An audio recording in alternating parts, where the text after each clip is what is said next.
Okay, so ಇವತ್ತಿನ ಕ್ಲಾಸಲ್ಲಿ ನಾವು ಏನು ಮಾಡ್ತೀವಿ ಅಂತ ಹೇಳಿದ್ರೆ ಸೆಗ್ಮೆಂಟಿಂಗ್. ಓಕೆ, ಫೋನಿಕ್ಸ್ ಆಯಿತು, ಬ್ಲೆಂಡಿಂಗ್ ಆಯಿತು. ಬ್ಲೆಂಡಿಂಗ್ ಆದಮೇಲೆ ಸೆಗ್ಮೆಂಟಿಂಗ್ ತುಂಬ ಮುಖ್ಯವಾದ ಒಂದು ಪಾಠ. ಸೆಗ್ಮೆಂಟಿಂಗ್ ಅಂದರೆ ಏನೂ ಇಲ್ಲ, ನಾವು ಬ್ಲೆಂಡಿಂಗ್ ಏನು ಮಾಡಿದ್ದೀವಿ ಅದನ್ನು ಬಿಡಿಸ್ಕೊಳ್ಳೋದು. ಲಾಸ್ಟ್ ಕ್ಲಾಸಲ್ಲಿ ನಾನು ನಿಮಗೆ ಇದರದ್ದು ಹಿಂಟ್ ಕೊಟ್ಟಿದ್ದೆ. ಏನು ಈಗ ಬ್ಲೆಂಡಿಂಗ್ ನಮಗೇನು ಇದು ಸೆಗ್ಮೆಂಟಿಂಗ್ ನಮಗೇನು ಸಹಾಯ ಮಾಡುತ್ತೆ ಅಂತ ಹೇಳಿದ್ರೆ ಡಿಕ್ಟೇಷನ್ ಬರೆಯೋಕ್ಕೆ, ವಿಚ್ ಮೀನ್ಸ್ ಬರೀಲಿಕ್ಕೆ ನಮಗೇನು ಪದಗಳು ನಮ್ಮ ನೆನಪಲ್ಲಿರುತ್ತೆ ಅದನ್ನು ಕೇಳಿಸ್ಕೊಂಡು ಅಥವಾ ಬೇರೆ ಯಾರಾದರೂ ಹೇಳಿದಾಗ ಡಿಕ್ಟೇಟ್ ಮಾಡಿದಾಗ ಇದನ್ನು ಬರೀರಿ ಅಥವಾ ಈ ವರ್ಡ್ ಬರೀರಿ ಅಂತ ಹೇಳಿದಾಗ ಆ ಪದನ ನಾವು ಫಸ್ಟು ಡಿಕೋಡ್ ಮಾಡ್ಕೋಬೇಕು. ಡಿಕೋಡ್ ಹೇಗೆ ಅಂದರೆ ಪದನ ನಾವು ನಿಧಾನಕ್ಕೆ ಸ್ಲೋ ಮೋಷನಲ್ಲಿ ಹೇಳಬೇಕು. ಸ್ಲೋ ಮೋಷನಲ್ಲಿ ಹೇಳಿದ ನಂತರ ಅದರಲ್ಲಿ ಎಷ್ಟು ಥರದ ಶಬ್ದಗಳಿದೆ, ಫೋನಿಮ್ಸ್. ನಮಸ್ಕಾರ ಸ್ನೇಹಿತರೆ, ನಾನು ನಿಮ್ಮ ಇಂಗ್ಲಿಷ್ ಟ್ರೈನರ್ ಅನಿಲ್ ಕುಮಾರ್. ಬನ್ನಿ ಇಂಗ್ಲಿಷ್ ಕಲಿಯೋಣ ಚಾನಲ್ಗೆ ಮತ್ತೊಮ್ಮೆ ಸ್ವಾಗತ. ಸ್ನೇಹಿತರೆ, ನೀವು ಚಾನಲ್ಗೆ ಹೊಸವಾಗಿದ್ದರೆ ದಯವಿಟ್ಟು ಚಾನಲ್ ಅನ್ನು ಸಬ್ಸ್ಕ್ರೈಬ್ ಮಾಡೋದನ್ನ ಮರಿಬೇಡಿ. ಹಾಗೆ ಪಕ್ಕದಲ್ಲಿರುವ ಬೆಲ್ ಐಕಾನ್ ಕ್ಲಿಕ್ ಮಾಡಿ ನಾವು ಹಾಕುವ ಎಲ್ಲ ವಿಡಿಯೋಗಳು ನಿಮಗೆ ನೋಟಿಫಿಕೇಶನ್ ಮುಖಾಂತರ ನಿಮ್ಮ ಸೆಲ್ ಫೋನ್ಗೆ ಬರುತ್ತೆ. ಜಸ್ಟ್ ನೋಟಿಫಿಕೇಶನ್ ಕ್ಲಿಕ್ ಮಾಡಿ. I am here to teach you English. ಸ್ನೇಹಿತರೆ, ದಯವಿಟ್ಟು ಈ ವಿಡಿಯೋನ ಕೊನೆ ತನಕ ನೋಡಿ, ಯಾಕೆಂದ್ರೆ ಇದು ಬಹಳ ಇಂಪಾರ್ಟೆಂಟ್ ವಿಡಿಯೋ. ಸೊ ಇದನ್ನ ಕೊನೆ ತನಕ ನೋಡಿ, ಈ ಸೀರೀಸ್ ಕೊನೆ ತನಕ ನೋಡಿ. ಅಂಡ್ ಈ ವಿಡಿಯೋಗೆ ಒಂದು ಲೈಕ್ ಕೊಟ್ಬಿಡಿ, ಹಾಗೆ ಈ ವಿಡಿಯೋನ ಎಲ್ಲ ಕಡೆ ಶೇರ್ ಮಾಡಿ. Right, so without any further ado let's jump into the video. Hi friends, ಇದೊಂದು ವಿಶೇಷ ಸೂಚನೆ. ನಮ್ಮಲ್ಲಿ ಇದೀಗ ಆನ್ಲೈನ್ ಸ್ಪೋಕನ್ ಇಂಗ್ಲಿಷ್ ಕೋರ್ಸ್ನ ಹೊಸ ಬ್ಯಾಚ್ ಶುರುವಾಗಿದೆ. ನೀವು ಇನ್ಮೇಲೆ ಎಲ್ಲೂ ಹೊರಗಡೆ ಹೋಗಿ ಇಂಗ್ಲಿಷ್ ಕಲಿಯುವ ಅವಶ್ಯಕತೆ ಇಲ್ಲ. ಮನೆಯಲ್ಲೇ ಕೂತ್ಕೊಂಡು ಯಾವುದೇ ಟೆನ್ಷನ್ ಇಲ್ಲದೆ, ಏನು ಮುಗಿದಿರಲಿಲ್ಲದೆ ಇಂಗ್ಲಿಷ್ ಮಾತಾಡೋದನ್ನ ಕಲಿಯಬಹುದು. ಸ್ನೇಹಿತರೆ, ಸ್ಪೋಕನ್ ಇಂಗ್ಲಿಷ್ ಮಾತ್ರ ಅಲ್ಲ, ನಿಮಗೆ ಇಂಗ್ಲಿಷ್ನ ಓದಲಿಕ್ಕೆ ಬರಲಿಕ್ಕೆ ಬರಲ್ಲ ಅಂತ ಇಟ್ಕೊಳ್ಳಿ. ಈಗ ಇಂಗ್ಲಿಷ್ ನಿಮಗೆ ಓದಲಿಕ್ಕೆ ಬರಲಿಕ್ಕೆ ಬರಲ್ಲ, ಬರೀ ಎಬಿಸಿ ಮಾತ್ರ ಗೊತ್ತು ಅಥವಾ ಎಬಿಸಿ ಮುಗಿಲ್ಲ ಅಂತ ಇಟ್ಕೊಳ್ಳಿ. ಸೊ ಎಬಿಸಿ ಮುಗಿಲ್ಲ ಅಂತ ನಾವು ನಿಮಗೆ ಇಂಗ್ಲಿಷ್ನ ಬೇಸಿಕ್ ಇಂದಾನೆ ಓದಲಿಕ್ಕೆ ಮತ್ತೆ ಬರೀಲಿಕ್ಕೆ ಸಹ ಹೇಳ್ಕೊಡ್ತೀವಿ. ಅದಲ್ಲದೆ ನೀವು ಕನ್ನಡ ಬರಲ್ಲ ಅಂತ ಇಟ್ಕೊಳ್ಳಿ, ಕನ್ನಡ ಹೇಳ್ಕೊಟ್ಟು ಕನ್ನಡದಿಂದ ಇಂಗ್ಲಿಷ್ನ ಹೇಗೆ ಓದೋದು, ಕನ್ನಡ ನಾವು ಹೇಳ್ಕೊಟ್ಟು ಅದರ ಮೂಲಕ ಇಂಗ್ಲಿಷ್ನ ಹೇಗೆ ಕಲಿಯೋದು ಅನ್ನೋದನ್ನ ನಾವು ಈ ಕೋರ್ಸಲ್ಲಿ ಇನ್ಕ್ಲೂಡ್ ಮಾಡಿದ್ದೀವಿ. ಸ್ನೇಹಿತರೆ, ಈ ಕೋರ್ಸ್ನ ಚಿಕ್ಕ ಮಕ್ಕಳನ್ನು ಹೊರತುಪಡಿಸಿ ಬೇರೆ ಯಾರು ಬೇಕಾದ್ರೂ ಈ ಕೋರ್ಸ್ಗೆ ಜಾಯ್ನ್ ಆಗಬಹುದು. ನೀವು ಕೆಲಸ ಹೋಗಿರಬಹುದು, ಮನೆಯಲ್ಲಿ ಇರಬಹುದು, ಅಥವಾ ನೀವು ಯಾವುದೋ ಬಿಸಿನೆಸ್ ಮಾಡ್ತಾ ಇರಬಹುದು. ಓಕೆ, ಸೊ ಯಾವ ಬೇಕಾದ್ರೂ ಈ ಕೋರ್ಸ್ನ ಜಾಯ್ನ್ ಆಗಬಹುದು. ಹಾಗಾದ್ರೆ ಸ್ನೇಹಿತರೆ, ತಡ ಯಾಕೆ ಈ ಸ್ಪೋಕನ್ ಇಂಗ್ಲಿಷ್ ಕೋರ್ಸ್ ಮತ್ತು English basic reading and writing ಕೋರ್ಸ್ನ ಜಾಯ್ನ್ ಆಗಬೇಕು ಅಂತ ಆಸಕ್ತಿ ಇರೋರು ಈ ಕೂಡಲೇ ನಿಮ್ಮ ಫೋನ್ ತೆಗೆದುಕೊಳ್ಳಿ ಹಾಗೂ ಇಲ್ಲಿ ಬರುವಂತಹ ನಂಬರ್ಗೆ ಅಥವಾ ಕೆಳಗಡೆ ಬರುವಂತಹ ನಂಬರ್ಗೆ ನೀವು ಕರೆ ಮಾಡತಕ್ಕದ್ದು ಅಥವಾ ವಾಟ್ಸ್ಆಪ್ ನಲ್ಲಿ ಸಂಪರ್ಕಿಸಿ ನಿಮ್ಮ ಹೆಸರನ್ನು ರಿಜಿಸ್ಟರ್ ಮಾಡಿಕೊಳ್ಳಿ. ಓಕೆ, ಸೊ ಇವತ್ತಿನ ಕ್ಲಾಸಲ್ಲಿ ನಾವು ಏನು ಮಾಡ್ತೀವಿ ಅಂತ ಹೇಳಿದ್ರೆ ಸೆಗ್ಮೆಂಟಿಂಗ್. ಓಕೆ, ಫೋನಿಕ್ಸ್ ಆಯಿತು, ಬ್ಲೆಂಡಿಂಗ್ ಆಯಿತು. ಬ್ಲೆಂಡಿಂಗ್ ಆದಮೇಲೆ ಸೆಗ್ಮೆಂಟಿಂಗ್ ತುಂಬ ಮುಖ್ಯವಾದ ಒಂದು ಪಾಠ. ಸೆಗ್ಮೆಂಟಿಂಗ್ ಅಂದರೆ ಏನೂ ಇಲ್ಲ, ನಾವು ಬ್ಲೆಂಡಿಂಗ್ ಏನು ಮಾಡಿದ್ದೀವಿ ಅದನ್ನು ಬಿಡಿಸ್ಕೊಳ್ಳೋದು. ಲಾಸ್ಟ್ ಕ್ಲಾಸಲ್ಲಿ ನಾನು ನಿಮಗೆ ಇದರದ್ದು ಹಿಂಟ್ ಕೊಟ್ಟಿದ್ದೆ. ಏನು ಈಗ ಬ್ಲೆಂಡಿಂಗ್ ನಮಗೇನು ಇದು ಸೆಗ್ಮೆಂಟಿಂಗ್ ನಮಗೇನು ಸಹಾಯ ಮಾಡುತ್ತೆ ಅಂತ ಹೇಳಿದ್ರೆ ಡಿಕ್ಟೇಷನ್ ಬರೆಯೋಕ್ಕೆ, ವಿಚ್ ಮೀನ್ಸ್ ಬರೀಲಿಕ್ಕೆ ನಮಗೇನು ಪದಗಳು ನಮ್ಮ ನೆನಪಲ್ಲಿರುತ್ತೆ ಅದನ್ನು ಕೇಳಿಸ್ಕೊಂಡು ಅಥವಾ ಬೇರೆ ಯಾರಾದರೂ ಹೇಳಿದಾಗ ಡಿಕ್ಟೇಟ್ ಮಾಡಿದಾಗ ಇದನ್ನು ಬರೀರಿ ಅಥವಾ ಈ ವರ್ಡ್ ಬರೀರಿ ಅಂತ ಹೇಳಿದಾಗ ಆ ಪದನ ನಾವು ಫಸ್ಟು ಡಿಕೋಡ್ ಮಾಡ್ಕೋಬೇಕು. ಡಿಕೋಡ್ ಹೇಗೆ ಅಂದರೆ ಪದನ ನಾವು ನಿಧಾನಕ್ಕೆ ಸ್ಲೋ ಮೋಷನಲ್ಲಿ ಹೇಳಬೇಕು. ಸ್ಲೋ ಮೋಷನಲ್ಲಿ ಹೇಳಿದ ನಂತರ ಅದರಲ್ಲಿ ಎಷ್ಟು ಥರದ ಶಬ್ದಗಳಿದೆ, ಫೋನಿಮ್ಸ್ ಅಂದರೆ ಸಣ್ಣ ಶಬ್ದಗಳು, ಎಷ್ಟು ಥರದ ಶಬ್ದಗಳಿದೆ ಅನ್ನೋದನ್ನು ನಾವು ಐಡೆಂಟಿಫೈ ಮಾಡಿ ಅದನ್ನು ನಾವು ಅಕ್ಷರದ ಮೂಲಕ ಬರಿತೀವಲ್ವಾ, ದಟ್ ಇಸ್ ಕಾಲ್ಡ್ ಸೆಗ್ಮೆಂಟಿಂಗ್. ಸೆಗ್ಮೆಂಟಿಂಗ್ ಅಂದರೆ ಬಿಡಿಸೋದು. ಓಕೆ, ಸೊ ಫಾರ್ ಎಕ್ಸಾಂಪಲ್ ಇಲ್ಲಿ ನಾನು ನಿಮಗೆ ಸೆಗ್ಮೆಂಟಿಂಗ್ ಅಂತ ಹೇಳಿದ್ನಲ್ವಾ, ಈಗ ನೋಡಿ ಇದು ಕನ್ನಡದಲ್ಲಿ ಪದಗಳಿದ್ದಾವೆ. ಇದು ಇಂಗ್ಲೀಷ್ ಪದನೇ ನಾನು ಕನ್ನಡದಲ್ಲಿ ಬರೆದಿದ್ದೀನಿ. ಓಕೆ, ಇದೇನಿದು ಬ್ಲ್ಯಾಂಕ್, ಇದೇನಿದು ಬ್ಲೆಂಡ್, ಇದೇನಿದು blink, block, blur. Okay, so ಇದು ಇಂಗ್ಲೀಷ್ ಪದಗಳು, ಬಟ್ ಕನ್ನಡದಲ್ಲಿ ನಾನು ಇದನ್ನು ಉಚ್ಚಾರಣೆ ಮಾಡಿದ್ದೀನಿ. ಅಲ್ಲ, ಕನ್ನಡದಲ್ಲಿ ನಾನು ಬರೆದಿದ್ದೀನಿ, ಇಂಗ್ಲೀಷಲ್ಲಿ ಉಚ್ಚಾರಣೆ ಮಾಡಬೇಕು. Right, blank, blend, blink, block, blur. ಇದು ಈಗ ನಿಮಗೆ ಕನ್ನಡದಲ್ಲಿ ಇದೆ, ಹಾಗಾಗಿ ನಿಮಗೆ ಅದು ಕ್ಲಾರಿಟಿ ಇದೆ. ಹಾಂ, ಇದು ಬ್ಲ್ಯಾಂಕೆ, ಇದು ಬ್ಲರ್ರೇ, ಇದು ಬ್ಲಿಂಕೆ, ಇದು ಬ್ಲೆಂಡೆ ಅಂತ ನಿಮಗೆ ಗ್ಯಾರಂಟಿ ಇದೆ. ಬಟ್ ವಾಟ್ ಇಫ್ ನಿಮಗೆ ಕಣ್ಣೆದುರಿಗೆ ಅಕ್ಷರಗಳಿಲ್ಲ, ಬ್ಲ್ಯಾಂಕ್ ಆಗಿದೆ ಒಟ್ಟು, ಬಟ್ ನಿಮಗೆ ನಾನು ಒಂದು ಪದನ ಹೇಳ್ತೀನಿ, ಹೇಳಿದಾಗ ನೀವು ಬರೆಯೋದು ಹೇಗೆ, ಅದನ್ನು ಬರೆಯೋದು ಹೇಗೆ ಅಂತ ಹೇಳಿದ್ರೆ ಫಸ್ಟ್ ನಾವು ಈ ಥರ ಸೆಗ್ಮೆಂಟಿಂಗ್ ಕಲಿಬೇಕು. ಅಂದರೆ ಯಾವ ಶಬ್ದಕ್ಕೆ ಯಾವ ಅಕ್ಷರ ಬಂದಾಗ ಏನು ಶಬ್ದ ಹೇಳಬೇಕು ಅನ್ನೋದು ಓಕೆ, ಅದು ಫೋನಿಕ್ಸಲ್ಲಿ ಬ್ಲೆಂಡಿಂಗಲ್ಲಿ ನಾವು ಕಲ್ತಿದ್ದೀವಿ ಅಲ್ವಾ. ಬಟ್ ಸೆಗ್ಮೆಂಟಿಂಗ್ ನಿಮಗೆ ರೈಟಿಂಗಿಗೆ ಹೆಲ್ಪ್ ಮಾಡುತ್ತೆ. ಈಗ ಇಲ್ಲಿ ಅಂತಿದೆಯಲ್ಲ, ಬ್ಲ್ಯಾಂಕ್, ಇದರಲ್ಲಿ ಎಷ್ಟು ಥರದ ಶಬ್ದಗಳಿದೆ ಅಂತ ನೋಡಬೇಕು, ಎಷ್ಟು ಶಬ್ದಗಳಿದ್ದಾವೆ. ಈಗ ಬ್ಲ್ಯಾಂಕಲ್ಲಿ ಶಬ್ದ ಇದೆ ನೋಡಿ, ಫಸ್ಟ್ ನಿಮಗೆ ಕಾಣ್ತಾ ಇರೋ ಅಕ್ಷರ, ಈ ಅಕ್ಷರದ ಶಬ್ದ ಏನು ಇದನ್ನು ಅರ್ಥ ಮಾಡಬೇಕು. ಬ ಶಬ್ದಕ್ಕೆ ನಾವು ಇಂಗ್ಲೀಷಲ್ಲಿ ಏನು ಅಕ್ಷರ ಇದೆ, ಬಿ. ಸೊ ಇದನ್ನು ಥರ ಬರ್ಕೊಳ್ಳಿ. ಆಮೇಲೆ ಇನ್ನೇನಿದೆ ನೋಡಿ, ಒತ್ತಕ್ಷರ ಏನಿದೆ, ಲ ಇದೆ, ಅದನ್ನು ಲ್. ಆಮೇಲೆ ಇದೇನಿದು ಆ, ರೈಟ್, ಆ. ಆಮೇಲೆ ಸೊನ್ನೆಗೆ ಏನು ಹಾಕ್ತೀವಿ ನಾವು, ಎನ್ ಹಾಕ್ತೀವಿ. ರೈಟ್, ಸೊನ್ನೆಗೆ ಯಾವಾಗಲೂ ಎನ್ನೇ ಹಾಕಬೇಕು. ನೆಕ್ಸ್ಟ್ ನೋಡಿ ಉಳಿದಿರೋದೇನು, ಕ. ಇವಾಗ ಒಟ್ಟಿಗೆ ಏನಾಯಿತು, blank. This is segmenting. Okay, ಹಾಗೆ ಇದನ್ನು ನೋಡಿ, ಇಲ್ಲಿ ಫಸ್ಟು ಏನು ಚಿತ್ರ ಕಾಣಿಸ್ತಾ ಇದೆ ನಿಮಗೆ, ಬ ಅನ್ನೋದು ಕಾಣಿಸ್ತಾ ಇದೆ. ಸೊ ಅದಕ್ಕೆ ನಾವೇನು ಹಾಕಬೇಕು, ಬಿ. ಆಮೇಲೆ ಯಾವುದು, ಎಲ್ ಇದೆ, ಲ. ಓಕೆ, ಸೊ ಇಲ್ಲಿ ಆಮೇಲೆ ಹೆಂಗೆ ಗೊತ್ತಾಗುತ್ತೆ ನಿಮಗೆ ಯಾವ ಸ್ವರ ಹಾಕಬೇಕು ಅಂತ ಹೆಂಗೆ ಗೊತ್ತಾಗುತ್ತೆ. ಸೊ ಯಾವ ಸ್ವರ, ಈಗ ನೋಡಿ ಇದು ಬ್ಯಾ ಅಂತಿದ್ರೆ ಇಲ್ಲಿ ಏನಿದೆ, ಇದಿದೆ ಅಲ್ವಾ, ಅದ್ರ ಜೊತೆ ಇದು ಇದೆ. ಹಾಗಾಗಿ ನೀವು ಏನು ಹಾಕಬೇಕು, ಇಲ್ಲಿ ಆನೆ ಹಾಕಬೇಕು. ಇಲ್ಲಿ ಒಂದು ವೇಳೆ ಬೇ ಇದ್ರೆ ಇಲ್ಲಿ ಸ್ವರ ನಾವು ಯಾವ್ದು ಹಾಕಬೇಕು, ಇಲ್ಲಿ ಏಕಾರ. ಇದರಲ್ಲಿ ಯಾವ ಸ್ವರ ಯಾವುದಿದೆ, ಎ ಇದೆ. ಸೊ ಎ ಇದ್ದಾಗ ನಾವು ಏನು ಹಾಕಬೇಕು, ಇ ಹಾಕಬೇಕು. ಇಲ್ಲಿ ಆ ಇದ್ದಾಗ ಎ ಹಾಕಬೇಕು, ರೈಟ್. ಆ ಎ ಇ ಆ ಥರ. ಸೊ ಇಲ್ಲಿ ಏಕಾರ ಇದೆ, ಇಲ್ಲಿ ಕಾಣುತ್ತೆ ನೋಡಿ ಕೊಂಬು. ಈ ಕೊಂಬಿಗೆ ನಾವು ಇ ಅಂತ ಹಾಕೋದು. ಕೊಂಬು ಏನು ಹೇಳುತ್ತೆ, ಎ. ಸೊ ಎಗೆ ಎ ಅನ್ನೋ ಉಚ್ಚಾರಣೆಗೆ ಅಕ್ಷರ ಏನಿದೆ, ಇ. ಆಮೇಲೆ 0 ಬಂದಾಗ ಆಸ್ ಯೂಶುವಲ್ ಎನ್ ಹಾಕಿ, ಆಮೇಲೆ ಬ್ಲೆಂಡ್. Okay, blend. ನೆಕ್ಸ್ಟ್ ನೋಡಿ, ಹಾಗೆ ಇದು ಫಸ್ಟು ಇದನ್ನು ನೋಡ್ಕೊಳ್ಳಿ. ಅದು ಬಿ ಅಂತ ಗೊತ್ತು ನಿಮಗೆ. ಆಮೇಲೆ ಇಲ್ಲೇನಿದೆ, ಎಲ್ ಅಂತ ಗೊತ್ತು. ಆಮೇಲೆ ಈಗ ನಾನು ಹೇಳಿದ್ನಲ್ಲ ಸ್ವರ ಹೆಂಗೆ ನೋಡ್ತೀವಿ, ಸ್ವರ ಹೇಗೆ ನೋಡೋದು, ಅಲ್ಲಿ ನಾವು ಈಗ ಬಿ ಎಲ್ ಏನೋ ಬಂತು. ಬಿ ಎಲ್ ಆದಮೇಲೆ ನೀವು ಎ ಹಾಕಬೇಕಾ, ಇ ಹಾಕಬೇಕಾ, ಐ ಓ ಏನು ಹಾಕಬೇಕು ಅನ್ನೋದನ್ನ ಹೇಳಿದಾಗ ನಮಗೆ ಬ್ಲಾ ಅಥವಾ ಬ್ಲೀ ಅಂತ ಹೇಳಿದಾಗ ನಿಮಗೆ ಗೊತ್ತಾಗುತ್ತೆ ಅದು ಹಾಂ ಈ ಕಾರ ಇದೆ ಅಂತ ಅಲ್ವಾ. ಸೊ ಈ ಕಾರ ಇದೆ ಅಂತ ನಮಗೆ ಹೆಂಗೆ ಗೊತ್ತಾಗುತ್ತೆ, ಇಲ್ಲಿ ಇ ಇದೆ ನೋಡಿ. ಹಾಗಾಗಿ ಇ, ಎನ್, ಆಮೇಲೆ ಕೆಗೆ ಕ. Blink, blank, blend, blink. ಹಾಗೆ ಬ್ಲಾ ಅಂತ ಹೇಳಿದಾಗ ಇಲ್ಲೇನಿದೆ, ಬ ಫಸ್ಟ್ ತಗೊಳ್ಳಿ. ಆಮೇಲೆ ಒತ್ತಕ್ಷರ ಏನಿದೆ ನೋಡಿ, ಒತ್ತಕ್ಷರ ಆರ್ ಇದೆಯಾ ನೋಡಬೇಕು ಅಥವಾ ಎಲ್ ಇದೆಯಾ ನೋಡಬೇಕು. ಯಾವ ಒತ್ತಕ್ಷರ ಇದೆ, ಬ್ರಾ ಅಂತಿದೆಯಾ ಅಥವಾ ಬ್ಲಾ ಅಂತಿದೆಯಾ, ಇವೆರಡೇ ಬರೋದು. ಎಲ್ ಮತ್ತು ಆರೇ ಕಾಂಬಿನೇಷನ್ ಬರೋದು. ಓಕೆ, ಈಗ ಆ ಅಂತ ಸೌಂಡ್ ಇದೆಯಲ್ಲ, ಆ ಸೌಂಡ್ ಕನ್ನಡದಲ್ಲಿ ಇಲ್ಲ ಅಲ್ವಾ. ಸೊ ಹಾಗಾಗಿ ಇಂಗ್ಲೀಷಲ್ಲಿ ಆ ಸೌಂಡಿಗೆ ಏನು ಅಕ್ಷರ ಹಾಕ್ತೀವಿ, ಓ. ಓಕೆ, ಸೊ ಇಲ್ಲಿ ಕ ಅಂತಿದೆ, ನೀವು ಕೆ ಹಾಕ್ಕೊಳ್ಳಿ. ಕೆ ಹಾಕೊಂಡಾಗ ಏನಾಗುತ್ತೆ, ಅದು ಬ್ಲಾಕ್ ಅಂತಾನೆ ಆಗುತ್ತೆ. ಬಟ್ ಸ್ಪೆಲ್ಲಿಂಗ್ ರೂಲ್ ಪ್ರಕಾರ ನಾವಲ್ಲಿ ಸಿ ಹಾಕಬೇಕು. ಓಕೆ, ಸ್ಪೆಲ್ಲಿಂಗ್ ರೂಲ್ ಪ್ರಕಾರ ನಾವು ಸಿ ಹಾಕಬೇಕು, ಇಲ್ಲಾಂದರೆ ಅದು ಬ್ಲೋಕ್ ಆಗಿಬಿಡುತ್ತೆ. ಸ್ಪೆಲ್ಲಿಂಗ್ ರೂಲ್ ಮುಂದೆ ನಿಮಗೆ ಗೊತ್ತಾಗುತ್ತೆ, ಯಾಕೆ ನಾವು ಸಿ ಹಾಕಬೇಕು, ಯಾಕೆ ಸಿ ಹಾಕಬಾರ್ದು ಅನ್ನೋದು ಮುಂದೆ ಗೊತ್ತಾಗುತ್ತೆ. ಮುಂದಿನ ಪಾಠಗಳಲ್ಲಿ ಗೊತ್ತಾಗುತ್ತೆ ನಿಮಗೆ. ಓಕೆ, ಸ್ಪೆಲ್ಲಿಂಗ್ ರೂಲ್ ಅಂತ ಬರುತ್ತೆ, ಅರ್ಥ ಆಯ್ತಾ. ನೆಕ್ಸ್ಟ್ ಇರೋದು ನೋಡಿ, ಬ್ಲರ್. ಬ ಅಂತಿದೆ, ನಾವು ಬಿ ಹಾಕೊಳ್ಳೋಣ. ಒತ್ತಕ್ಷರ ಏನಿದೆ, ಎಲ್ ಇದೆ. ಆಮೇಲೆ ಬ್ಲ ಅ ಸೌಂಡ್ ಬರ್ತಾ ಇದೆ. ಸೊ ಅ ಸೌಂಡಿಗೆ ನಾವು ಏನು ಹಾಕ್ತೀವಿ, ಯು. ಆರ್ ಇದೆ, blur. Okay, so this is segmenting. ಅಂದರೆ ಸೆಗ್ಮೆಂಟಿಂಗ್ ಅಂದ್ರೆ ಏನು, ನೀವು ಕೇಳಿಸ್ಕೊಳ್ಳೋ ಸೌಂಡನ್ನು ನಾವು ಬರೆಯೋದು. ಶಬ್ದನ ಡಿಕೋಡ್ ಮಾಡಿ ನಾವು ಅಕ್ಷರದ ರೂಪಕ್ಕೆ ತರಬೇಕು. ಶಬ್ದನ ಡಿಕೋಡ್ ಮಾಡಿ ಅಕ್ಷರದ ರೂಪಕ್ಕೆ ತರೋದಕ್ಕೆ ನಾವು ಸೆಗ್ಮೆಂಟಿಂಗ್ ಅಂತ ಹೇಳ್ತೀವಿ. ಅದೇ ನಾವು ಅಕ್ಷರನ ಡಿಕೋಡ್ ಮಾಡಿ ಶಬ್ದ ರೂಪಕ್ಕೆ ತರೋದಿದೆಯಲ್ಲ, ಅದು ಬ್ಲೆಂಡಿಂಗ್ ಆರ್ ಫೋನಿಕ್ಸ್. ಈಗ ನಾನು ಅಕ್ಷರ ಬರೆದಿದ್ದೀನಿ, ಈಗ ನೋಡಿ ಬ್ಲ್ಯಾಕ್. ಈ ಅಕ್ಷರ ನಿಮಗೆ ಕಣ್ಣಿಗೆ ಕಾಣ್ತಾ ಇದೆ. ಇದನ್ನು ನೀವು ಬಾಯಲ್ಲಿ ಹೇಳಿದಾಗ ಅದರ ಶಬ್ದ ನಾವು ಮಾಡ್ತಾ ಇದ್ದೀವಿ, ಬ್ಲ್ಯಾಕ್. ಇದು ಬ್ಲೆಂಡಿಂಗ್. ಇದು you are pronouncing the word.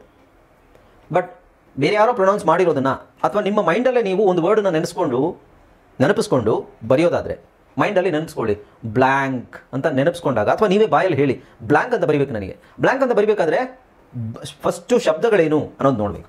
So ಒಂದೊಂದೇ ಅಕ್ಷರಗಳನ್ನು ನೋಡಿದಾಗ blank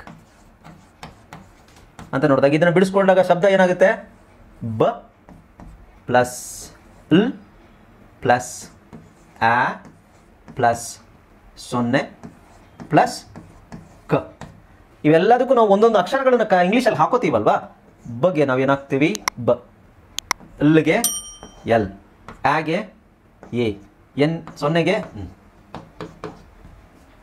this is decoding. Decode ಮಾಡೋದು ನಾವು ಅಂದರೆ ಶಬ್ದದಿಂದ ಅಕ್ಷರನ ಬರೀತೀವಿ, ಐಡೆಂಟಿಫೈ ಮಾಡ್ತೀವಿ. ಶಬ್ದದಿಂದ ಅಕ್ಷರನ ಐಡೆಂಟಿಫೈ ಮಾಡ್ತಾ ಇದ್ದೀವಿ. Okay, so that is decoding. Decode ಮಾಡ್ತಾ ಇದ್ದೀವಿ. ಓಕೆ, ಸೊ ಗೊತ್ತಾಯ್ತಲ್ಲ. ಹಾಗೆ ಇವೆಲ್ಲ ಪದಗಳನ್ನು ಬರೀರಿ ನೋಡೋಣ. Clap, clever, clip, clock, club. ಅಥವಾ ಬರೆಯೋದು ಬೇಡ, ಹೇಳಿ. ಓಕೆ, ಸೊ ಇಲ್ಲಿ ಏನು ಬರಬೇಕು, ಏನು ಅಕ್ಷರಗಳು ಬರಬೇಕು ಹೇಳಿ. ಇಂಗ್ಲೀಷಲ್ಲಿ ಯಾವ ಅಕ್ಷರಗಳನ್ನು ನಾನು ಇಲ್ಲಿ ಬರೀಬೇಕು, ಈ ಸೌಂಡ್ ಇದೆ ನಿಮಗೆ. ಅಂದರೆ ಇನ್ನೊಂದು ಹೇಳ್ತೀನಿ ನಾನು ನಿಮಗೆ, ಕನ್ನಡದಲ್ಲಿ ಈ ಥರ ಯಾರೂ ಕೊಡೋದಿಲ್ಲ. ಅಂದರೆ ನಾನು ನಿಮಗೆ ಅರ್ಥ ಆಗಲಿ ಅನ್ನೋ ಕಾರಣಕ್ಕೋಸ್ಕರ ಕನ್ನಡದಲ್ಲಿ ಹಾಕಿಬಿಟ್ಟು ನಾನು ಇಂಗ್ಲೀಷಲ್ಲಿ ಬರಿತಾ ಇದ್ದೀನಿ. ಕನ್ನಡದಲ್ಲಿ ಎಲ್ಲೂ ನಿಮಗೆ ಕನ್ನಡದಲ್ಲಿ ಈ ಥರ ಇದೆ, ಇದನ್ನು ಟ್ರಾನ್ಸ್ಲೇಟ್ ಮಾಡಿ ಅಂತ ಯಾರು ಹೇಳೋದಿಲ್ಲ. ಪ್ರೊನೌನ್ಸಿಯೇಷನ್ ಅಷ್ಟೇ. ಓಕೆ, ಈಗ ನಾನು ಡಿಕ್ಟೇಷನೇ ಕೊಡ್ತಾ ಇದ್ದೀನಿ ಅಂತ ಅನ್ಕೊಳ್ಳಿ. ನಿಮಗೆ ಫಸ್ಟ್ ನಾನು ಡಿಕ್ಟೇಷನ್ ಕೊಡ್ತೀನಿ ಅಂತ ಹೇಳಿದೆ, ರೈಟ್. ಸೊ ಡಿಕ್ಟೇಷನ್ ಕೊಡಬೇಕಾದ್ರೆ ನಿಮಗೆ ಈ ವಿಷಯ ಗೊತ್ತಿರಬೇಕು. ಡಿಕ್ಟೇಷನ್ ನಿಮಗೆ ಬರಿಬೇಕು ಅಂತ ಹೇಳಿದ್ರೆ ನಿಮಗೆ ಇದು ಗೊತ್ತಾದರೆ ಮಾತ್ರ. ನಾನು ಹೇಳಿದಾಗ ಆ ಸೌಂಡನ್ನು ನೀವು ಕನ್ನಡದಲ್ಲಿ ಬೇಕಾದರೆ ಬರ್ಕೊಂಡು, ನಿಮಗೆ ತುಂಬ ಕಷ್ಟ ಆಯಿತು ಅಂತ ಹೇಳಿದ್ರೆ, ಇಲ್ಲ ಸೌಂಡನ್ನು ಡಿಕೋಡ್ ಮಾಡೋಕ್ಕೆ ಬ್ಲ್ಯಾಂಕ್ ಅಂತ ಹೇಳ್ತಿದ್ದಾರೆ, ಸ್ಲೋ ಮೋಷನಲ್ಲಿ ತೊಗೊಂಡು ಅದನ್ನು ಅಕ್ಷರಗಳನ್ನು ಒಂದೊಂದೇ ಅಕ್ಷರಗಳು, ಒಂದೊಂದು ಸೌಂಡಿಗೆ ಒಂದೊಂದು ಅಕ್ಷರಗಳು ಬರೆಯೋಕ್ಕೆ ಟ್ರೈ ಮಾಡಬೇಕು. ಓಕೆ, ಸೊ ಈಗ ಇದನ್ನು ಹೇಳಿ ನೋಡೋಣ. ಇದು ಕನ್ನಡದಲ್ಲಿದೆ, ಅದು ಕನ್ನಡದಲ್ಲಿ ಇರೋದನ್ನ ನಾನು ಹೇಳಲ್ಲ, ನೀವು ಓದಿ, ಏನಿದೆ ಅಂತ ಓದಿ. ಅದಾದ ನಂತರ ಅದಕ್ಕೆ ಏನು ಅಕ್ಷರಗಳು ಬರಬೇಕು ಅಂತ ಹೇಳಿ. ಹಾಂ, ಕ್ಲಾಪ್ ಅಕ್ಷರ ಹಾಂ ಹಾಂ ಪಿ. ಓಕೆ, ಸೊ ಇದನ್ನು ನೋಡಿ ನೀವು CLA ಮ್ಯೂಟ್ ಮಾಡ್ಕೊಳ್ಳಿ, ಡಿಸ್ಟರ್ಬೆನ್ಸ್ ಇದೆ. CLAP ಅಂತ ಹೇಳೋದಕ್ಕಿಂತ ನೀವು ಅದನ್ನು ಆ ಶಬ್ದನ ಹೇಳಿ ಕರೆಕ್ಟಾಗಿ, ಕ್ಲಾಪ್. ಯಾಕಂದರೆ CLAAP ಇಟ್ ಈಸ್ ಯೂಸ್ಲೆಸ್. ನಮಗೆ ಎಲ್ಲೂ ಈ CLAAP ಅಂತ ಹೇಳೋ ಅವಶ್ಯಕತೆನೇ ಇಲ್ಲ ಎಲ್ಲೂ. ಯಾಕೆಂದರೆ ದೋಸ್ ಆರ್ ಸ್ಪೆಲ್ಲಿಂಗ್ಸ್ ಅಷ್ಟೇ, ಅದು ದೋಸ್ ಆರ್ ನೇಮ್ಸ್, ಹೆಸರುಗಳು, ಅಕ್ಷರದ ಹೆಸರುಗಳಷ್ಟೇ. ಓಕೆ, ಸೊ ಅದು ನಮಗೆ ಗೊತ್ತಿರೋದ್ರಿಂದ ನಿಮ್ಗೆ ಈಸಿಯಾಗಿ ಹೇಳ್ತಾ ಇದ್ದೀರಾ ನೀವು. ಸೊ ಅದನ್ನು ಮಾಡೋದಕ್ಕಿಂತ ನಾವು ಓಕೆ, ಸೊ ಆ ಥರ ನೀವು ಬರಿಬೇಕಾದ್ರೂ ಸಹ, ಡಿಕ್ಟೇಷನ್ ಬರಿಬೇಕಾದ್ರೂ ನಾನು ಒಂದು ವೇಳೆ ಕ್ಲಾಪ್ ಅಂತ ಡಿಕ್ಟೇಷನ್ ನಿಮಗೆ ಹೇಳ್ತೀನಿ ಅಂತ ಇಟ್ಕೊಳ್ಳಿ, ಕ್ಲಾಪ್ ಅಂತ ಬರೀರಿ ಅಂತ ಹೇಳಿದಾಗ ನೀವು CLAP ಅಂತ ಹೇಳಲಿಕ್ಕೆ ಹೋಗ್ಬೇಡಿ, ಕ್ಲಾಪ್ ಆ ಶಬ್ದ. ಯಾಕೆಂದರೆ CLAP ನಿಮಗೆ ಕ್ಲಾಪ್ ಅನ್ನೋ ಚಿಕ್ಕ ಶಬ್ದಕ್ಕೆ ಕ್ಲಾಪ್ ಅಂತ ನೀವು ಬರೆದ್ಬಿಡ್ತೀರಾ. ಬಟ್ ದೊಡ್ಡ ಪದಗಳಿದ್ದಾಗ ನಾನು ಫಸ್ಟಿಗೆ ನಿಮಗೆ ಒಂದು 4-5 ಪದಗಳನ್ನು ತೋರಿಸಿದ್ನಲ್ವಾ, ಇನ್ಕಾಂಪ್ರಿಹೆನ್ಸಿಬಿಲಿಟಿ, ಪ್ರೊಕ್ರಾಸ್ಟಿನೇಷನ್ ಅಂತ ಬಂದಾಗ ನಿಮಗೆ ಅಲ್ಲಿ ಒಂದೊಂದು ಅಕ್ಷರನ ಹೇಳ್ತಾ ಕೂರ್ತೀರಾ. ಅಕ್ಷರ ಹೇಳ್ತಾ ಕೂತಾಗ ಅದು ಕಂಬೈನ್ ಆಗಲ್ಲ ಕರೆಕ್ಟಾಗಿ, ಕಾಂಬಿನೇಷನ್ ನಿಮಗೆ ಜಾಯ್ನ್ ಆಗೋದಿಲ್ಲ. ಹಾಗಾಗಿ so you have to say the phonic ಸೌಂಡ್ಸನ್ನು ಹೇಳಿ, ಓಕೆ. ಈಗ ಇದನ್ನು ಹೇಳಿ ನೋಡೋಣ, ಕ ಎ ವ.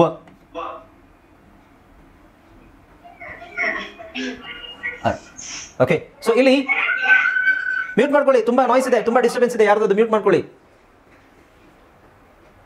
ಓಕೆ, ಸೊ ಇಲ್ಲಿ ಕೊನೆಯಲ್ಲಿ ER ಅಂತ ಇದೆಯಲ್ವಾ, ಅಲ್ಲಿ ಕ್ಲೆವೆರ್ ಆಗಲ್ಲ. ಕೊನೆಯಲ್ಲಿ ER ಬಂದರೆ ಅರ್ ಅಂತ ಹೇಳಬೇಕು ಅಂತ ನಾನು ಹೇಳಿದ್ದೀನಿ. ಕೊನೆಯಲ್ಲಿ ER ಬಂತು ಅಂದರೆ ಅದನ್ನು ಯಾವಾಗಲೂ ನೀವು ಅರ್ ಅಂತಲೇ ಹೇಳಬೇಕು. ಸೊ ಇಲ್ಲಿ ಕ್ಲೆವರ್, ಸೊ CLEVER, ಕ್ಲೆವರ್. ಹಾಗೆ ಇದು ಸಿಂಪಲ್. ಇದೇನಾಗುತ್ತೆ, ಮ್ಯೂಟ್ ಮಾಡ್ಕೊಳ್ಳಿ ದಯವಿಟ್ಟು. ಯಾರ್ದು ತುಂಬ ನಾಯ್ಸ್ ಇದೆ ಬ್ಯಾಕ್ಗ್ರೌಂಡಲ್ಲಿ, ದಯವಿಟ್ಟು ಮ್ಯೂಟ್ ಮಾಡ್ಕೊಳ್ಳಿ, ಮೈಕ್ ಆನ್ ಮಾಡಿಬಿಡಿ. ಇದು ಹಾಂ CLIP ಕ್ಲಿಪ್. ಇದು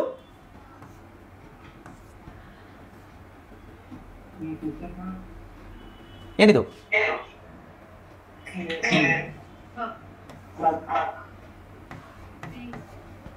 CLOCK ಕ್ಲಾಕ್.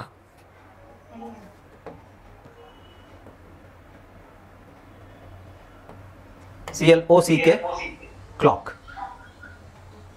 ಓಕೆ, ಹಾಂ, ನೆಕ್ಸ್ಟ್ ಮೈಕ್ ಮ್ಯೂಟ್ ಮಾಡ್ಕೊಳ್ಳಿ ದಯವಿಟ್ಟು. ಯಾರ್ದೋ ಮೈಕ್ ತುಂಬ ಎಕೋ ಬರ್ತಾ ಇದೆ, ನಾನು ಮಾತಾಡೋದೇ ಎಕೋ ಬರ್ತಾ ಇದೆ, ದಯವಿಟ್ಟು ಮೈಕ್ ಆನ್ ಮಾಡಿಬಿಡಿ. ಬೇರೆ ಯಾರಾದರೂ ಮೈಕ್ ಆನ್ ಮಾಡ್ಕೊಳ್ಳಿ. ಇದು ಹಾಗೆ CLA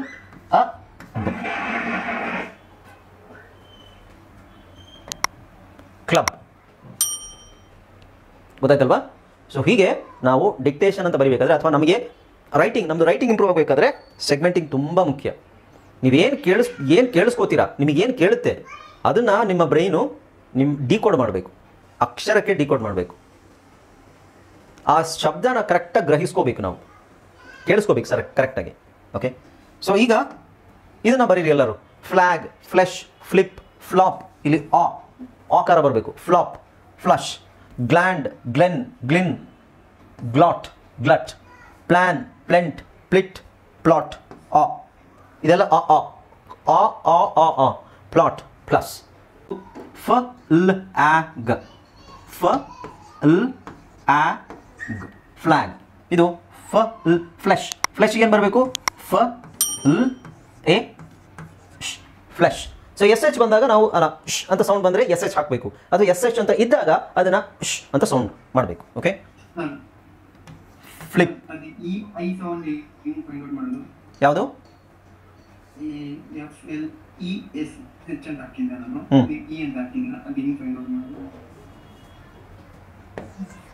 ಇದು ಶಬ್ದ ಏನು ಅಲ್ಲ, ನಾನು ಹೇಳಿದ್ದು ಎ ಅಂತ ಸೌಂಡ್ ಬಂದರೆ ಅಕ್ಷರ ಏನು ಬರಿಬೇಕು ಫೋನಿಕ್ಸ್ ಪ್ರಕಾರ? ಎ. ಈ ಬರಿಬೇಕು.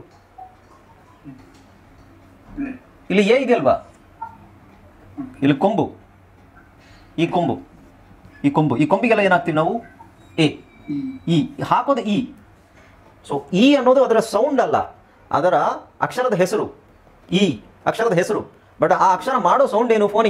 ಫೋನಿಕ್ಸ್ 26 ಅಕ್ಷರಗಳನ್ನು ಕರೆಕ್ಟಾಗಿ ಪ್ರಾಕ್ಟೀಸ್ ಮಾಡಿ, ಅದಕ್ಕೆ ಕನ್ಫ್ಯೂಷನ್ ಆಗೋದು ನಿಮ್ಗೆ. ಸೊ ಇದು ನೋಡಿ, ಈ ಕಾರ ಇದೆ ಇಲ್ಲಿ, ಈ ಫ್ಲಿಪ್ ಅಂತ ಬಂದಾಗ ನಾವು ಈ ಬಂದ, ಸೊ ಈ ಅಂತ ಸೌಂಡು ಅಕ್ಷರ ಅಲ್ಲ, ಈ ಸೌಂಡ್ ಇದೆಯಾ, ಸೌಂಡ್ ಇದೆಯಾ, ನಾವು ಈ ಹಾಕಂಗಿಲ್ಲ, ಐನೇ ಹಾಕಬೇಕು. ಓಕೆ, 5 ಸೌಂಡು ಈ, ಫ್ಲಿಪ್. ಫ್ಲಾಪಿಗೆ ಫ ನೋಡಿ, ನಿಧಾನಕ್ಕೆ ಸ್ಲೋ ಆಗಿ ಅದನ್ನು ತಗೊಳ್ಳೋಣ. ಇಲ್ಲಿ ಆಲ್ರೆಡಿ ಫ್ಲಾಪ್ ಅಂತ ಫ್ಲಾಪ್, ಈಗ ಫ್ಲಾಪ್ ಅಂತಿದೆ, ಇಲ್ಲಿ ಇರೋದನ್ನ ಬರ್ದಿರೋದನ್ನ ಆ್ಯಕ್ಚುಲಿ ನಾನು ಇಲ್ಲಿ ನಿಮಗೆ ಅನುಕೂಲ ಆಗಲಿ ಅಂತ ಬರ್ದಿದ್ದೀನಿ. ಓಕೆ, ಸೊ ಫ್ಲಾಪ್, ಬಟ್ ನೀವು ಕೇಳಿಸ್ಕೋಬೇಕು ಅದನ್ನು. ನಾನು ಫ್ಲಾಪ್ ಅಂತ ಹೇಳಿದಾಗ ಡಿಕ್ಟೇಷನ್ ಕೊಟ್ಟಾಗ ಫ್ಲಾಪ್ ಅಂತ ನಾನು ಹೇಳ್ತೀನಿ, ಅವಾಗ ಏನು ಮಾಡ್ತೀರಾ, ನಿಮ್ಮ ಬಾಯಲ್ಲೇ ನೀವು ಅದನ್ನು ಹೇಳಬೇಕು. ಏನಂತ ಹೇಳಿದ್ರು, ಫ್ಲಾಪ್. ಸೊ ಫುಲ್ ಅಲ್ವಾ, ಸೊ ಆಮೇಲೆ ಆಗೆ ಓ ಸೌಂಡ್, ಓ ಅಕ್ಷರ, ಪಿ, ಫ್ಲಾಪ್. ಇದು flush, flush,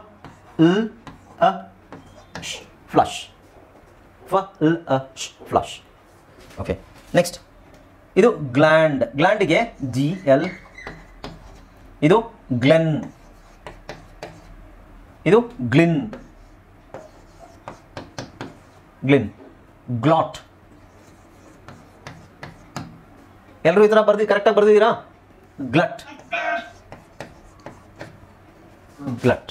okay, plan, plent, plit, plot, plus. Okay, so ಈ ಥರ ನಿಮಗೆ ಬರೀಲಿಕ್ಕೆ ಆಗಬೇಕು. ಕನ್ನಡದಲ್ಲಿ ಎಲ್ಲೂ ಕೊಡೋದಿಲ್ಲ, ಡೋಂಟ್ ವರಿ, ಕನ್ನಡದಲ್ಲಿ ಎಲ್ಲೂ ಇರೋದಿಲ್ಲ. ಇಂಗ್ಲೀಷಲ್ಲಿ ವರ್ಡ್ಸ್ ಹೇಳಿದಾಗ ನೀವು ಇದನ್ನು ಕನ್ನಡಕ್ಕೆ ಕನ್ವರ್ಟ್ ಮಾಡ್ಕೋಬೇಕು ಅಂತ ನಾನು ಹೇಳ್ತಾ ಇಲ್ಲ. ನಾನು ನಿಮಗೆ ಅರ್ಥ ಆಗಲಿ, ಕ್ಲಾರಿಟಿ ಸಿಗಲಿ ಅನ್ನೋ ಕಾರಣಕ್ಕೋಸ್ಕರ ಕನ್ನಡದಲ್ಲಿ ನಾನು ಬರೆದಿದ್ದೀನಿ ಅಷ್ಟೇ. ನೀವು ಆ ಸೌಂಡನ್ನು ಕೇಳಿಸ್ಕೊಂಡು ಅದನ್ನು ನಿಮ್ಮ ಬಾಯಾರೆ ಹೇಳಬೇಕು. ನಾನು 2-3 ಪದಗಳು ಒಟ್ಟಿಗೆ ಹೇಳ್ತೀನಿ ಅಂತ ಇಟ್ಕೊಳ್ಳಿ. The dog is sitting, sentence ಅಂತ ಇಟ್ಕೊಳ್ಳಿ. ಅಥವಾ ಬೇರೆ ಏನಾದರೂ ಒಂದು 2-3 ಪದಗಳು ಕಾಮನ್ ಆಗಿ ಹೇಳ್ತೀನಿ ಅಂತ ಇಟ್ಕೊಳ್ಳಿ, ಇದರಲ್ಲೇ ತೊಗೊಳ್ಳೋಣ. ಅಥವಾ blank, blend, blank and blend. ನಾನು ಹೇಳ್ತೀನಿ ರೈಟ್ ಬ್ಲ್ಯಾಂಕ್ ಆ್ಯಂಡ್ ಬ್ಲೆಂಡ್. ಅವಾಗ ಫಸ್ಟ್ ಪದ ಏನು ಹೇಳಿದೆ, ಬ್ಲ್ಯಾಂಕ್. ಆಮೇಲೆ ಏನು ಹೇಳಿದೆ, ಆ್ಯಂಡ್. ಇನ್ನೊಂದು ನೆಕ್ಸ್ಟ್ ಪದ ಏನು ಹೇಳಿದೆ, ಬ್ಲೆಂಡ್. ಸೊ ಈ ಮೂರನ್ನು ನೀವು ಕರೆಕ್ಟಾಗಿ ಸೌಂಡ್ ಕರೆಕ್ಟಾಗಿ ಮ್ಯಾಚ್ ಮಾಡ್ಕೋಬೇಕು. ಬ್ಲ್ಯಾಂಕ್ನೇ ನೀವು ಅಲಾಂಗೇಟ್ ಮಾಡಬೇಕು, ಲೈಕ್ ಎಳಿಬೇಕು ಬ್ಲ್ಯಾಂಕನ್ನ ಸ್ಲೋ ಆಗಿ, ಬ್ಲ್ಯಾಂಕ್. ಆಮೇಲೆ ಆ್ಯಂಡ್ ಏನು, A N D, and, right. ಆಮೇಲೆ blend. So blank and blend ಕರೆಕ್ಟಾಗಿ ಸೌಂಡನ್ನು ನೀವು ಕೇಳಿಸ್ಕೊಂಡ್ರೆ ಅದು ನಾವು ಕರೆಕ್ಟಾಗಿ ಅದನ್ನು ಡಿಕೋಡ್ ಮಾಡ್ಬೋದು. ಓಕೆ, ಸೊ ರೈಟಿಂಗಿಗೆ ತುಂಬ ಇಂಪಾರ್ಟೆಂಟ್ ಇದು ಸೆಗ್ಮೆಂಟಿಂಗ್. ನಿಮಗೆ ಅಕ್ಷರ ಬರೆದಾಗ ಅದನ್ನು ಓದಲಿಕ್ಕೆ ಬರ್ಬೋದೇನೋ, ಬಟ್ ನೀವು ಅಕ್ಷರ ಕೇಳಿಸ್ಕೊಂಡು ಬರೀಲಿಕ್ಕೆ ನಿಮಗೆ ಕಷ್ಟ ಆಗಿದ್ರೆ ನಿಮ್ಮದು ರೈಟಿಂಗ್ ಇಂಪ್ರೂವ್ ಆಗಲ್ಲ. ರೈಟಿಂಗ್ ನಿಮಗೆ ಇಂಪ್ರೂವ್ ಆಗಲಿಲ್ಲ ಅಂತ ಹೇಳಿದ್ರೆ ನಿಮಗೆ ರೀಡಿಂಗು ಕಷ್ಟ ಆಗುತ್ತೆ. ಓಕೆ, ಈಗ ನೆಕ್ಸ್ಟ್ ಇದನ್ನು ನೋಡೋಣ ನಾವು.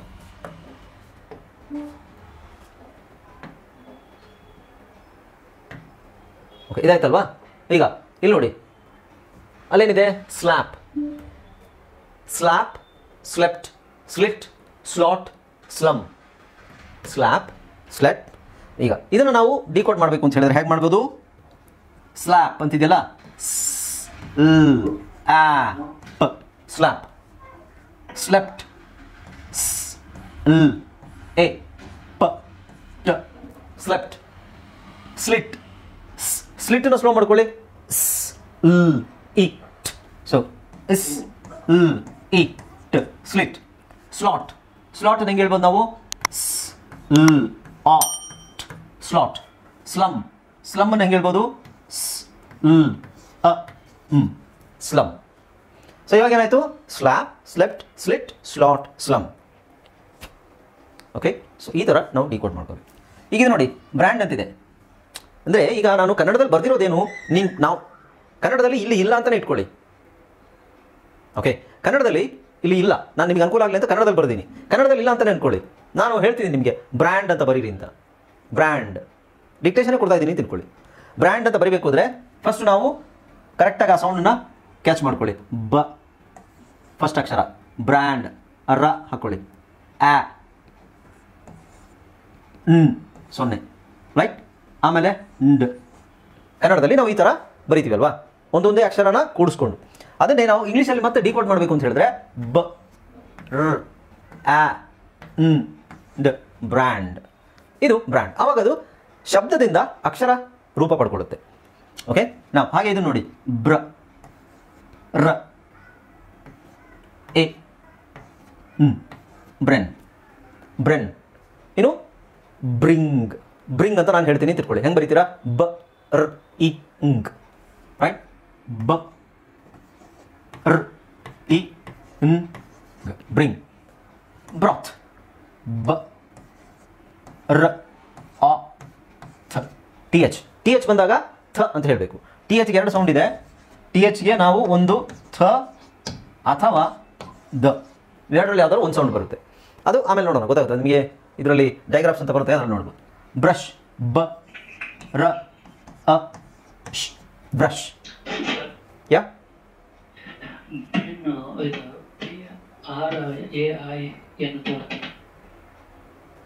ಯಾವುದು ಇದಾ? ಇದು ಹೆಂಗೆ ಬರಬೇಕು? ಏನು ಬರಬೇಕು ಅಂತ ಹೇಳಿ.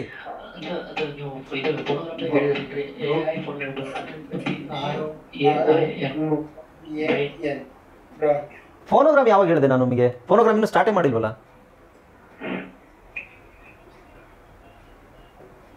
ಫೋನೋಗ್ರಾಮ್ ಸ್ಟಾರ್ಟೇ ಮಾಡಲಿಲ್ಲ ನಾನು. ಫೋನೋಗ್ರಾಮ್ ಹೇಳ್ತಾ ಇದ್ದೀರಾ? ಯಾರು? ವಾಸು. ವಾಸು ನೀವು ಆ ಗ್ರೂಪ್ ಇದ್ದಾನಾ? ವಾಸು ನೀವು ವಾಸು ಏನು ವಾಸು ಇವಾಗ ಇಲ್ಲ ಇಲ್ಲ ಓಕೆ ಓಕೆ. ಈಗ ಇದು ಬೇಸಿಕ್ ಅಲ್ವಾ ವಾಸು? ಫೋನೋಗ್ರಾಮಲ್ಲಿ ನಾನು ಏನು ಹೇಳಿದೆ, ಎಲ್ಲಿ ಕೇಳ್ತಾ ಇದ್ದೀರಾ ನೀವು? This is very basic. ಏನಿದೆ ಅಲ್ಲಿ? ಬ್ರೆನ್ ಅಂತ ಇರೋದು ಅಷ್ಟೇ. ಬ್ರೆನ್ ಬ್ರೆನ್ ಬ್ರೆನ್ನಿಗೆ ಸೌಂಡ್ ಏನು? ಬಿಗೇನು ಬ, ಸಾರಿ ಬಗೇನು ಬಿ, ಅರ್ರಗೆ ರ್, ಎಗೆ ಎ, ಬ್ರೆನ್. ಹಾಗೆ ಬರೋದು ಬ್ರೆನ್ ಟ್ರೆನ್ ಪ್ರೆನ್. ನಾನು ಫೋನೋಗ್ರಾಮ್ ಹೇಳ್ಕೊಟ್ಟಾಗ ಫೋನೋಗ್ರಾಮಲ್ಲಿ ನಿಮಗೆ ಏನಂತ ನಾನು ಹೇಳಿದೆ? ಫೋನೋಗ್ರಾಮಲ್ಲಿ ಏನು ಹೇಳಿದ್ದೀನಿ? ಮತ್ತೆ ಬ್ರೈನ್. ಅದು ಬ್ರೈನ್. ಬ್ರೆನ್ ಬೇರೆ, ಬ್ರೈನ್ ಬೇರೆ. Okay, will move on. Bring, ಬ್ರಾತ್, brush. Okay, ನಾವು ಇದು ಕ್ರಾಬ್, ಕ ರ್ ಆ ಬ, ಕ್ರಾಬ್. ಕ್ರೆಟ್, ಕ ರ್ ಎ ಟ, ಕ್ರೆಟ್. ಕ್ರಿಕೆಟ್, ಕ್ರಿ, ಕ ರ್ ಇ, ಕ್ರಿ ಕೆಟ್. ಇಲ್ಲಿ ಸಿ ಕೆ ಯಾಕೆ ಬರುತ್ತೆ ಅನ್ನೋದು ನಿಮಗೆ ಮುಂದೆ ಗೊತ್ತಾಗುತ್ತೆ. ಇದು ಡ್ರ್ಯಾಗ್. ಡ್ರ್ಯಾಗ್ ಹೆಂಗೆ ಬರಿಬೇಕು? ಮ್ಯೂಟ್ ಮಾಡ್ಕೊಳ್ಳಿ. ಯಾಕೆ ಮ್ಯೂಟ್ ಮಾಡ್ಕೊಳ್ಳಿ? ಡ್ರ್ಯಾಗ್, ಡ ರ ಆ ಗ, ಡ್ರ್ಯಾಗ್. ಡ್ರೆಸ್, ಡ ರ್ ಎ ಸ್, ಡ್ರೆಸ್. ಡ್ರಿಂಕ್, ಡ ರ್ ಇ ನ್, ಡ್ರಿಂಕ್.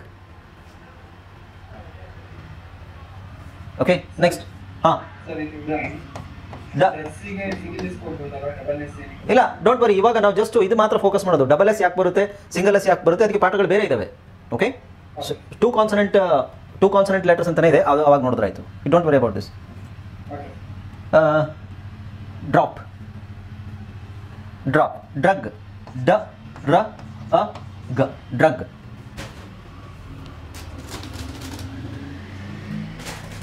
ಓಕೆ, ನೆಕ್ಸ್ಟ್ ಇದು ಫ್ರ್ಯಾಂಕ್.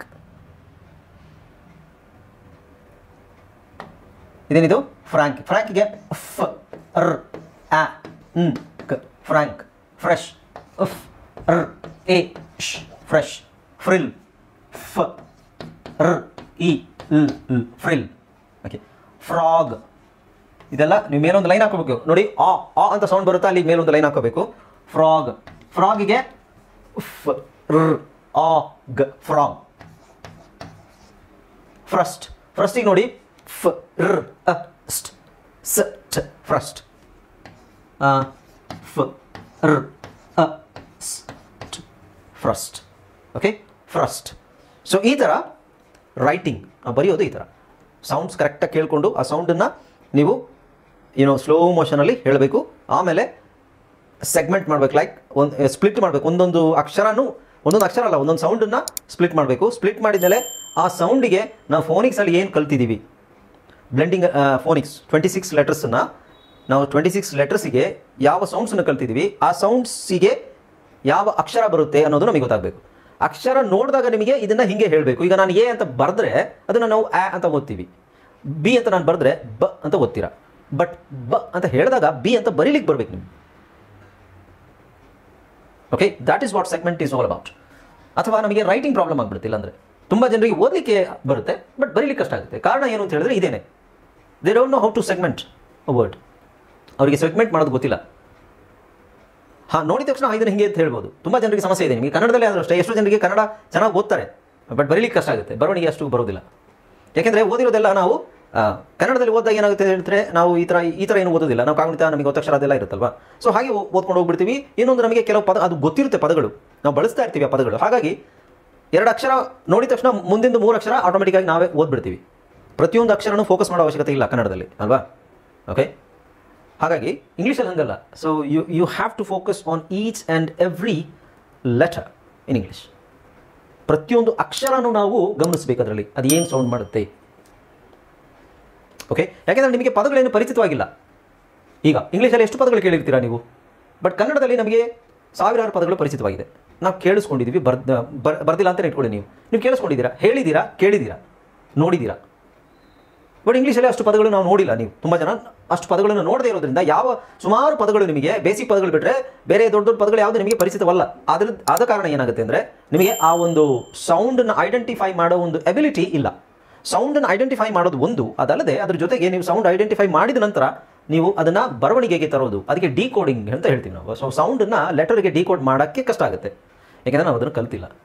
ಅದಕ್ಕೆ focusing and observing the sounds, ಅದನ್ನು ಡಿಕೋಡ್ ಮಾಡಲಿಕ್ಕೆ ಬೇಸಿಕಲಿ ಏನೂ ಇಲ್ಲ. ನೀವು ಆ 26 ಅಕ್ಷರಗಳನ್ನು ಕರೆಕ್ಟಾಗಿ ಡೈಲಿ ಪ್ರಾಕ್ಟೀಸ್ ಮಾಡಿದ್ರೆ ಆಟೋಮೆಟಿಕ್ಕಾಗಿ ಇವೆಲ್ಲ ಬಂದುಬಿಡ್ತವೆ. ನಾನು ಅದನ್ನೇ ಫಸ್ಟಿಂದ ಹೇಳ್ತಾ ಇರೋದು. First lesson, first class is very important. ಅದನ್ನು ಕರೆಕ್ಟಾಗಿ ಡೈಲಿ ಪ್ರಾಕ್ಟೀಸ್ ಮಾಡಿ. ನಾನು ಇವತ್ತು ಆ್ಯಕ್ಚುಲಿ ಮಾಡಿಸ್ಬೇಕಿತ್ತು, ಮರ್ತುಬಿಟ್ಟೆ. ಟೈಮ್ ಸೇವ್ ಮಾಡೋಕ್ಕೆ ಸ್ವಲ್ಪ ಇದು ಮಾಡಿ. ಅರ್ಥ ಆಯ್ತಲ್ವಾ? So first lesson is very important. ನೀವು ಫಸ್ಟ್ ಲೆಸನ್ನ ಕರೆಕ್ಟಾಗಿ ನೀವು ಡೈಲಿ ಪ್ರಾಕ್ಟೀಸ್ ಮಾಡಿ. ಇವೆಲ್ಲ ಏನು ಲೆಕ್ಕಕ್ಕೆ ಇಲ್ಲ ಅದು. ಬಟ್ ಒಂದೊಂದು ಹಂತದಲ್ಲಿ ಒಂದೊಂದು ಕ್ಲಾಸಲ್ಲಿ ನಿಮ್ದು ಇಂಪ್ರೂವ್ಮೆಂಟ್ ಆಗ್ತಾ ಇರಬೇಕು ಅಲ್ವಾ. ಸೊ ಹಾಗಾಗಿ ಪ್ರತಿಯೊಂದು ಕ್ಲಾಸಲ್ಲೂ ನಿಮಗೆ ಸ್ಟೆಪ್ ವೈಸ್ ಇರುತ್ತೆ. ಲೈಕ್ ಯಾವುದಾದ್ಮೇಲೆ ಯಾವುದಾದ ನಂತರ ಏನು ಮಾಡಬೇಕು, ಫಸ್ಟ್ ಬ್ಲೆಂಡಿಂಗು, ಫೋನಿಕ್ಸು ಬ್ಲೆಂಡಿಂಗು, ಆಮೇಲೆ ಸೆಗ್ಮೆಂಟಿಂಗ್ ಬಂದ್ವಿ, ಆಮೇಲೆ ಇನ್ನೇನು ಮಾಡಬೇಕು. ಅದು ಹೋಗ್ತಾ ನಿಮಗೆ ಅದರದಲ್ಲಿ ಇಂಪ್ರೂವ್ಮೆಂಟ್ ಗೊತ್ತಾಗುತ್ತೆ. ಒಂದೇ ಸಲಕ್ಕೆ ನಮಗೆಲ್ಲ ಗೊತ್ತಾಗೋದಿಲ್ಲ, ಹಂತವಾಗಿ ಗೊತ್ತಾಗಬೇಕು. ಓಕೆ, ಸೊ ನಿಮ್ಮ ಬ್ರೈನಿಗೆ ಸ್ವಲ್ಪ ಸಮಯ ಕೊಡಬೇಕು. ಓಕೆನಾ, ಅರ್ಥ ಆಯ್ತಲ್ವಾ? ರೈಟ್, ಈಗ ಇದಾಯ್ತಲ್ವಾ? ಓಕೆ, ಸೊ ಇದರದೆಲ್ಲ ನಾನು ನಿಮಗೆ PDF ಅಲ್ಲಿ ಕಳಿಸಿದ್ದೀನಿ ಅನ್ಸುತ್ತೆ ಅಲ್ವಾ? ನಿಮಗೆ ಇದರಲ್ಲಿ ಬಂದಿದೆ, ಅದನ್ನು ಹಾಗೆ ಪ್ರಾಕ್ಟೀಸ್ ಮಾಡ್ಕೊಳ್ಳಿ. ಆಮೇಲೆ ಕನ್ನಡದಲ್ಲಿ ಇರೋದನ್ನು ಕನ್ನಡದಲ್ಲೇ ನೀವು ನೋಡೋಕೆ ಹೋಗ್ಬೇಡಿ. ಇಂಗ್ಲೀಷನ್ನು ಫೋಕಸ್ ಮಾಡಬೇಕು, ಕನ್ನಡದಲ್ಲಿ ನಾವು ಜಾಸ್ತಿ ಫೋಕಸ್ ಮಾಡಬಾರ್ದು. ಕನ್ನಡ ನಿಮಗೆ ಒಂದು ಸಪೋರ್ಟಿಗೆ ಅಷ್ಟೇ. ಗೊತ್ತಾಗದೇ ಇದ್ದರೆ ನೀವು ಕನ್ನಡದಲ್ಲಿ ಇರೋದನ್ನು ನೋಡಬೇಕೇ ಹೊರತು ಕನ್ನಡದಲ್ಲೇ ಪದೇ ನೋಡೋದಲ್ಲ. ಓಕೆ, ಸೊ ಈಗ ಇದನ್ನು ಡಿಕೋಡ್ ಮಾಡಿಬಿಡೋಣ. ಈಗ ಗ್ರ್ಯಾಂಟ್ ಫಸ್ಟ್ ನೋಡಿ. ಗ್ರ್ಯಾಂಟ್ ಅನ್ನೋ ಪದ ನಾನು ಡಿಕ್ಟೇಷನ್ ಕೊಡ್ತಿದ್ದೀನಿ ಅಂತ ಅಂದ್ಕೊಳ್ಳಿ ನೀವು. ಗ್ರ್ಯಾಂಟ್ ಅಂತ ಹೇಳ್ತಾ ಇದ್ದೀನಿ. ಸೊ ಫಸ್ಟ್ ಶಬ್ದ ಏನು? ಗೇನು ಅಕ್ಷರ ಗ, ಆಮೇಲೆ ಏನು? ಗ್ರ್ಯಾಂಟ್. ಒಂದು ಪದ ನೀವು ಕೇಳಿಸ್ಕೊಂಡಾಗ ಅದನ್ನು 3-4 ಸಲ ಹೇಳಬೇಕು. ಒಂದೊಂದು ಅಕ್ಷರ ಬರಿಬೇಕಾದ್ರೂ ಆ ಪದನ 3-4 ಸಲ ಹೇಳಬೇಕು. ಈಗ ಫಸ್ಟ್ ಅಕ್ಷರ ನಾವು ಜಿ ಅಂತ ಬರೋದು, ಗೇನು ಗ. ಮತ್ತೆ again say the word again, like grant. ಆಮೇಲೆ ಗ ಆದಮೇಲೆ ಗ್ರ್ಯಾಂಟ್ ಗ್ರ್ಯಾಂಟ್. ಸೊ ಇದೇನಾಗುತ್ತೆ, ಅವಾಗ ನಿಮಗೆ ಕರೆಕ್ಟಾಗಿ ಅದು ಕ್ಯಾಚ್ ಆಗುತ್ತೆ. ಗ್ರ್ಯಾಂಟ್. ನೆಕ್ಸ್ಟ್ ಗ್ರೆಟ್ಗೆ ಗ್ರೆಟ್ ರ ಗ್ರೆಟ್ ಗ್ರೆಟ್. ಸೊ ವರ್ಡನ್ನು ಪದೇ ಹೇಳೋದ್ರಿಂದ ಅಥವಾ ಅದನ್ನು ನಿಧಾನಕ್ಕೆ ಹೇಳೋದ್ರಿಂದ ನಿಮಗೆ ಏನಾಗುತ್ತೆ, ಅದು ಕರೆಕ್ಟಾಗಿ ಸೌಂಡು ಗೊತ್ತಾಗುತ್ತೆ. ಆ ಸೌಂಡಿಗೆ ಅಕ್ಷರ ಏನು ಅನ್ನೋದು ನೀವು ಫೋನಿಕ್ಸ್ ಕಲ್ತಿದ್ರೆ ಕರೆಕ್ಟಾಗಿ ಗೊತ್ತಾಗುತ್ತೆ. ಗ್ರಿಲ್ ಗ ರ ಇ ಗ್ರಿಲ್. ಅಥವಾ ಸೊ ಈ ಥರ ಬಂದಾಗ ಒಂದು ಎಕ್ಸ್ಟ್ರಾ ಎಲ್ಲ ಹಾಕಬೇಕು, ಅದು ನಿಮಗೆ ನೆಕ್ಸ್ಟ್ ಪಾಠದಲ್ಲಿ ಗೊತ್ತಾಗುತ್ತೆ. ಗ್ರಾಸ್. ಸೊ ಗ್ರ ಆಯಿತು. ಗ್ರಾಸ್. ಗ್ರಂಟ್ ಗ್ರಂಟ್. ಓಕೆ, ಆಮೇಲೆ ಇದನ್ನು ಸಿಲೆಬಲ್ ಅಂತಲೂ ಹೇಳ್ತೀವಿ. ಸಿಲೆಬಲ್ ಅಂದರೆ ಸಿಲೆಬಲ್ ನೆಕ್ಸ್ಟು ಗೊತ್ತಾಗುತ್ತೆ ನಿಮಗೆ. ಸಿಲೆಬಲ್ ಪ್ರಕಾರ ಹೇಳ್ಬೋದು, ಯಾಕಂದರೆ ಇವೆಲ್ಲ ಸಣ್ಣ ಪದಗಳು, ಹಾಗಾಗಿ ಸಿಲೆಬಲ್ ಅವಶ್ಯಕತೆ ಇಲ್ಲ. ಇವೆಲ್ಲ ಸಿಂಗಲ್ ಸಿಲೆಬಲ್ಸ್. ನೆಕ್ಸ್ಟ್ ದೊಡ್ಡ ಪದಗಳು ಬಂದಾಗ ಅದನ್ನು ಸಿಲೆಬಲ್ ಪ್ರಕಾರ ನಾವು ಇದು ಮಾಡಬೇಕು. ಅದು ಆಮೇಲೆ ನೋಡೋಣ.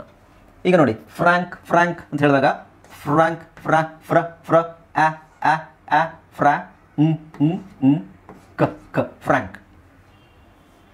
ಅಲ್ಲ, ಪ್ರ್ಯಾಂಕ್ ಆಯಿತು. ಫ್ರ್ಯಾಂಕ್. ಈಗ ಪ್ರೆಸ್ ಅಂತ ಹೇಳ್ತೀವಿ. ಇದು ಇವೆರಡು ಹಾಕಿದಾಗ ಪ್ರ ಅಂತ ಆಗುತ್ತೆ. ಇಲ್ಲಿ ಇದೆ ಅಲ್ವಾ, press. Prick next prop, press, ಹಾಗೆ trap, tress, trip, trop, trust.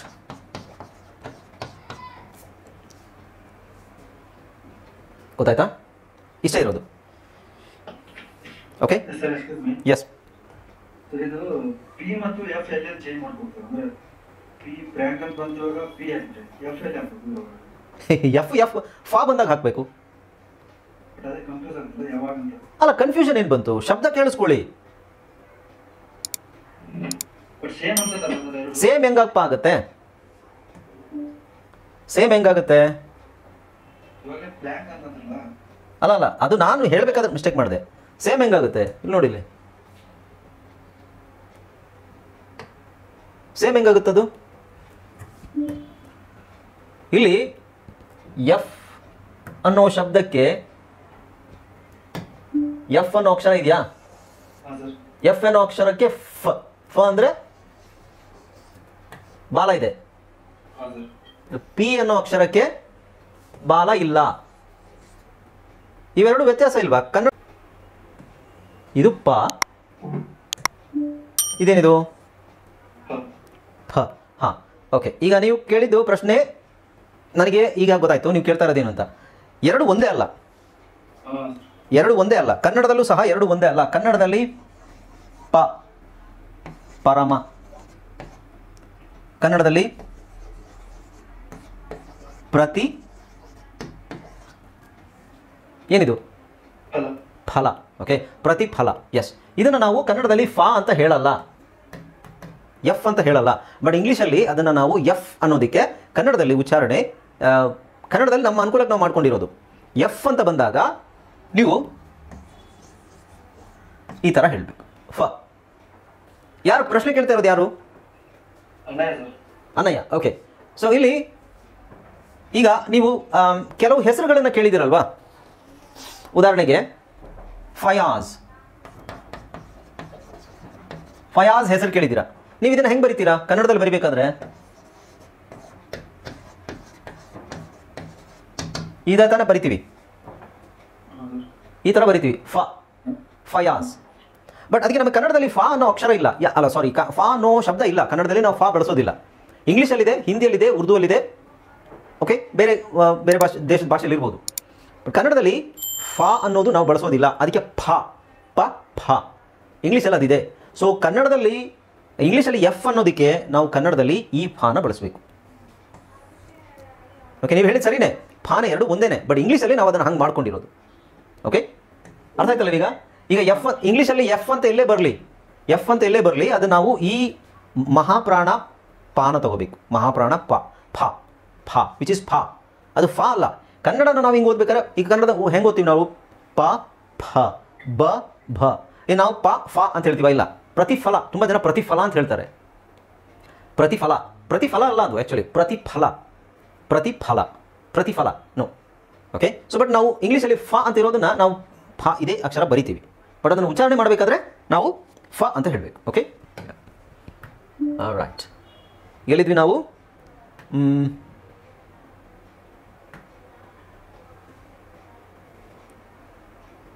ಯಾವುದರಲ್ಲಿ?